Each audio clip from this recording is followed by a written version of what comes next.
Good morning students, TGT कला में आप लोगों का स्वागत है। आज मैं आप लोगों को कला से संबंधित पहला चैप्टर जिसमें कला के बारे में बताया गया है उसके बारे में बताऊंगा और उसमें कुछ ट्रिक भी है, उसको भी इस्तेमाल करेंगे। तो चलिए देखते हैं। कला, सबसे पहले आता है कला शब्द की उत्पत्ति कहाँ से हुई या कला किस भाषा का शब्द है। तो आप लोग ध्यान लीजिए, कला किस भाषा का शब्द है तो संस्कृत। इसको आप लोग एकदम अच्छे से नोट कर लीजिए। कला किस भाषा का शब्द है? संस्कृत। कला संस्कृत भाषा का शब्द है और इसकी जो उत्पत्ति हुई है वो कल धातु से हुई है। किस धातु से हुई है? कल। कला शब्द की उत्पत्ति कल धातु से हुई है। और कल का अर्थ क्या होता है? कल का अर्थ होता है प्रेरित करना। कल का अर्थ होता है प्रेरित करना। कुछ लोग कला शब्द की उत्पत्ति कम धातु से मानते हैं या कड़ धातु से भी मानते हैं। तो कल का मतलब हुआ प्रेरित करना और कम का मतलब हुआ, कम का क्या अर्थ होता है? आनंद। कम का अर्थ होता है आनंद। और कड़ का क्या अर्थ होता है? कड़ का अर्थ होता है प्रसन्नता। प्रसन्नता। तो इस प्रकार कला शब्द की उत्पत्ति कल धातु से मानी जाती है। कुछ लोग कम धातु से, कुछ लोग कड़ धातु से भी मानते हैं।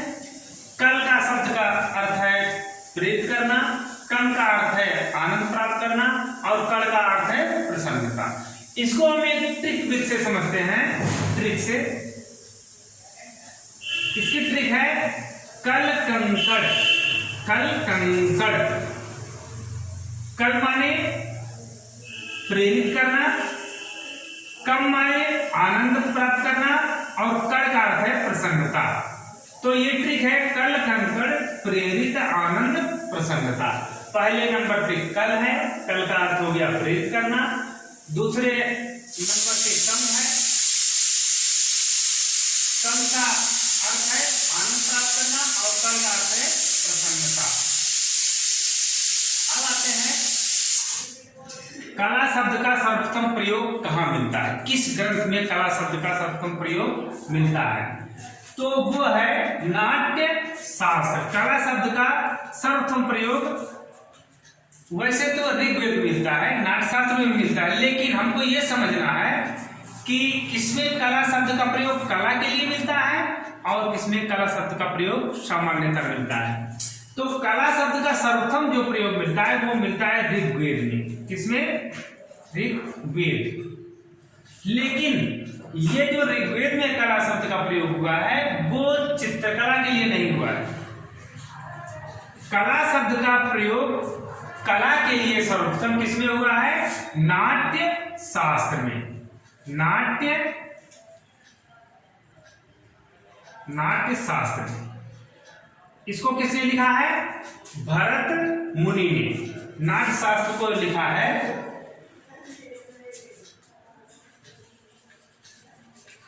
भरत मुनि नाट्य शास्त्र को लिखा किसने? भरत मुनि। नाट्य शास्त्र को भरत मुनि ने लिखा है प्रथम शताब्दी ईसा पूर्व। इसी ग्रंथ में सबसे पहले कला शब्द का यथार्थवादी प्रयोग हुआ और कला शब्द का सर्वप्रथम प्रयोग ऋग्वेद में मिलता है। इसको बहुत ध्यान से समझिएगा। जब क्वेश्चन पूछेगा कि कला शब्द का प्रयोग सबसे पहले कहाँ मिलता है तो हम ऋग्वेद लगाएंगे, लेकिन जब पूछेगा कला शब्द का सर्वप्रथम यथार्थवादी प्रयोग यानी कला के लिए प्रयोग हुआ है तो हम उसको लगाएंगे नाट्य शास्त्र, भरत मुनि के नाट्य शास्त्र में। ऋग्वेद में जो प्रयोग हुआ है कला शब्द का, उसमें क्या लिखा है? उसमें लिखा है यथा कला यथा सफ मध्य श्रीण श नियामक ये कहाँ लिखा है? ऋग्वेद में, ये मिला है ऋग्वेद में। यही सबसे पहले कला शब्द का प्रयोग हमको यहीं पे मिलता है प्रथम बार। उसके बाद कला शब्द का जो यथार्थवादी प्रयोग मिलता है भरतमुनि के नाट्य शास्त्र में। ये भरतमुनि के नाट्य शास्त्र में जो कला शब्द का यथार्थवादी प्रयोग मिलता है उसमें जो श्लोक मिलता है उसमें लिखा गया है न तज्ज्ञानम न तत्शिल्पम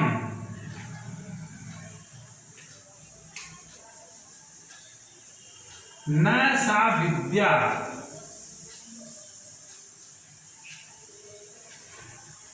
न सा कला। ये कहां पर मिलता है?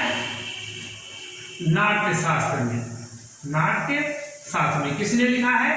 भरतमुनि। ठीक, ये श्लोक नाट्य शास्त्र का है, इसको भरतमुनि ने लिखा है। और ये श्लोक ऋग्वेद में है।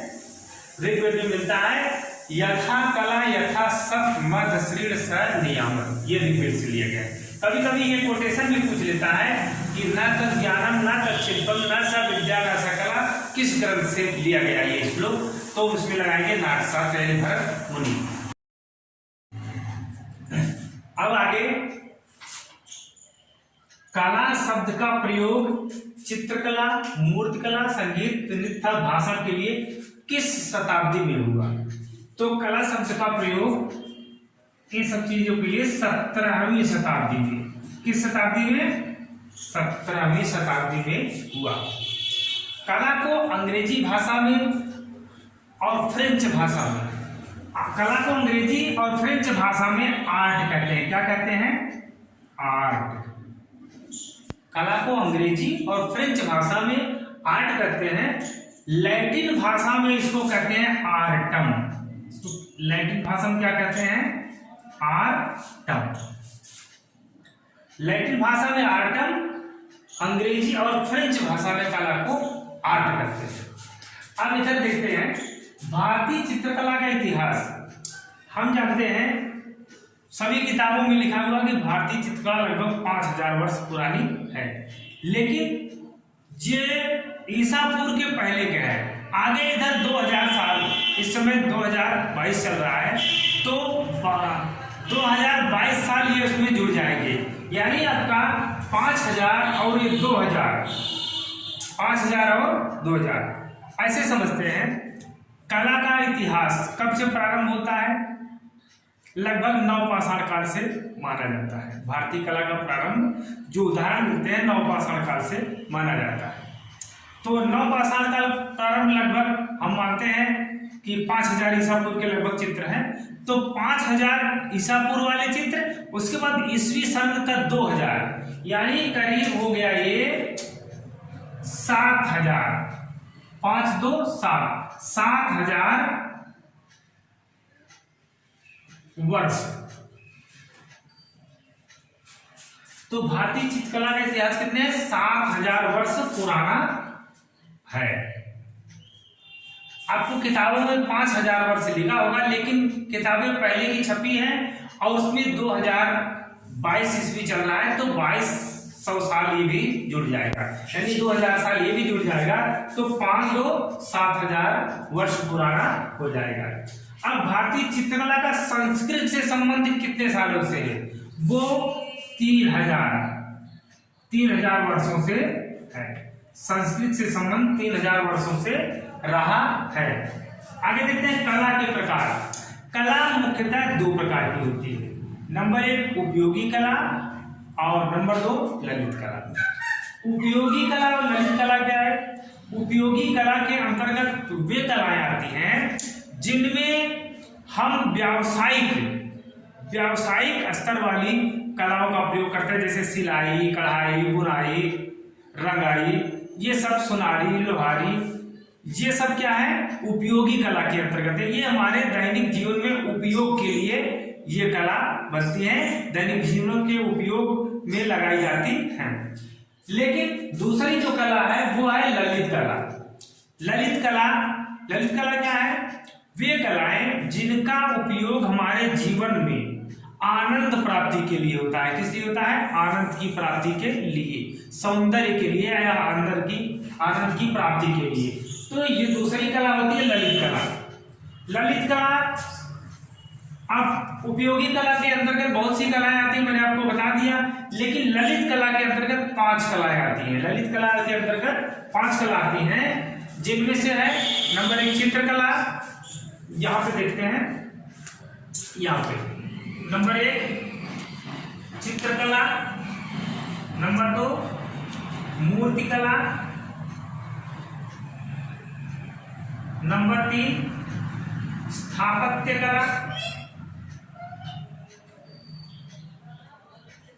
नंबर 4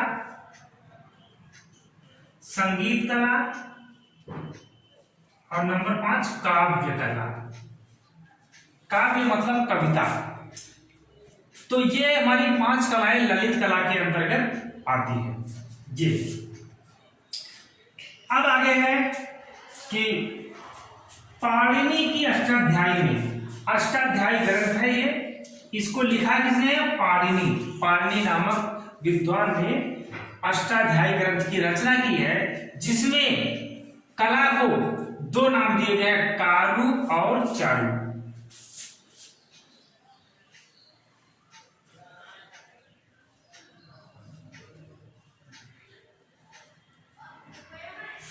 कारू और चारू। कारू क्या है, चारू क्या है, उपयोगी कला जो है इसको कहते हैं कारू, ललित कला को कहा गया है चारू। इसको हम छोटे से ट्रिक से समझते हैं।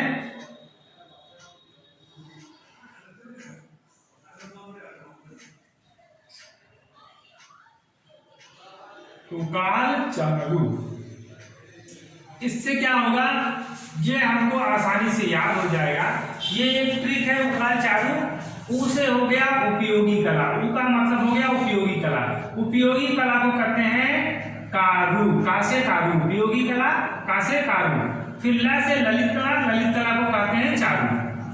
उपयोगी कला को पाणिनि की अष्टाध्यायी में कारू कहा गया है और ललित कला को चारू कहा गया है। इसीलिए हमने ट्रिक बनाया उका चारू, यानी उपयोगी कला को कारू और ललित कला को चारू। ये हमारी एक ट्रिक है समझने के लिए।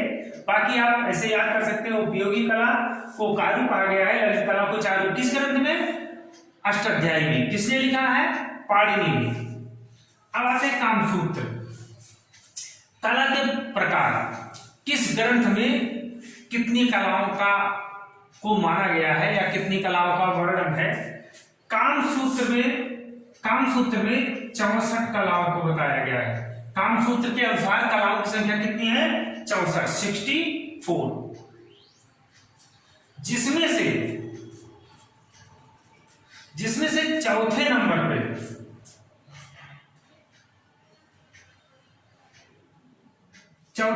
पे जो है वो चित्रकला है, लेकिन उसमें लिखा क्या गया है, आलेख्यम। उसमें क्या लिखा गया है, आलेख्यम। चित्रकला नहीं बल्कि उसमें क्या लिखा गया है, आलेख्यम। किसमें, कामसूत्र में।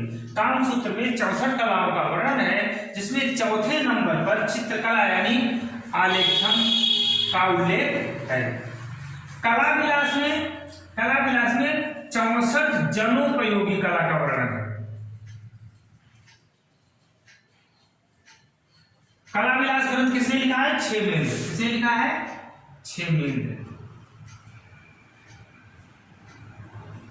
क्षेमेंद्र नामक विद्वान ने कला विलास ग्रंथ लिखा है, जिसमें 64 जनोपयोगी कला का वर्णन है। हाँ, एक चीज, कामसूत्र को किसने लिखा है, वात्स्यायन। ये बहुत इंपॉर्टेंट है, ये क्वेश्चन जरूर आता है कि कामसूत्र ग्रंथ किसने लिखा है, वात्स्यायन। वात्स्यायन के कामसूत्र नामक ग्रंथ में 64 कलाओं का वर्णन है। और क्षेमेंद्र के कला विलास में 64 जनोपयोगी कला के वर्णन है। और क्षेमेंद्र के कला विलास में और भी कलाओं का वर्णन है, उसके जनोपयोगी कला के अलावा इसमें पुरुषार्थ संबंधी कला, सोनारों की कला, वेश्याओं की कला, चिकित्सकों की कला और कायस्थों की कला का भी वर्णन किया गया है। तो यहाँ पे हम देखते हैं कि 64 जनोपयोगी कला का वर्णन है, 32 पुरुषार्थ संबंधी 32 कलाएं हैं। कला विलास में ही पुरुषार्थ संबंधी 32 पुरुषार्थ संबंधी कलाओं का वर्णन है। और सोनारों की जो कलाएं हैं, सोनारों की कितनी कलाएं हैं? 64। सोनारों की 64 कलाओं का वर्णन किया गया है। इसी प्रकार वेश्याओं की भी 64 कलाओं का वर्णन है। चिकित्सकों यानी भेषज संबंधी कितनी कलाओं का वर्णन है? 10। चिकित्सकों की 10 कलाओं का वर्णन है। इसको भेषज कला भी कहा जाता है। चिकित्सकों की 10 कलाओं का वर्णन है। और बाकी बचते हैं कायस्थों की 16 कलाएं बताई गई है। कितनी? 16।